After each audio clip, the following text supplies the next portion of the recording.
আছেন? আলহামদুলিল্লাহ ভাইজান। ভালো আছেন? হ্যাঁ আলহামদুলিল্লাহ। বাজার কেমন আজকে? বাজার আছে ভাই, বর্তমানে কমে আছে, কেনার মতো আছে বুঝছেন। আচ্ছা, কেনার মতো আছে না? মাঝে মধ্যে একটু রেট কমে। আচ্ছা, এটা কটা কিনলেন আজকে? তিনটায়? কিনছি মনে করেন 7 পিস। 7 পিস। এখানে 3টা। এখানে 3টা গাড়ি কিনছি, 4টা। আচ্ছা আচ্ছা 4টা করে চলে যাচ্ছে বাসায় বুঝছেন। আচ্ছা, কোথায় যাচ্ছে এটা? এটা যাবে নোয়াখালী চৌমনি চৌরাস্তা।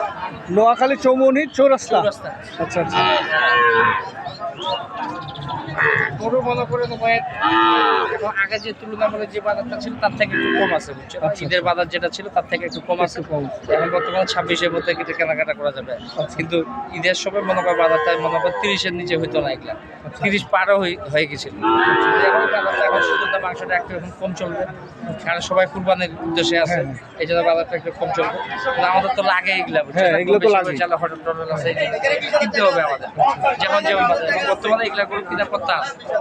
আপনার মোবাইল নাম্বারটা বলুন। 0175-822-171। দর্শক, আপনারা দেখলেন আমবাড়িহাটে বা এই গরুগুলো চলে যাচ্ছে নোয়াখালী চৌমুহনীতে। যে নাম্বারটা দেওয়া থাকলো সে নাম্বারে যোগাযোগ করলে আপনারা এর থেকেও ভালো মানের গরু কিনতে পারবেন। ভালো থাকবেন, সুস্থ থাকবেন, সবার শুভকামনায়। আসসালামু আলাইকুম।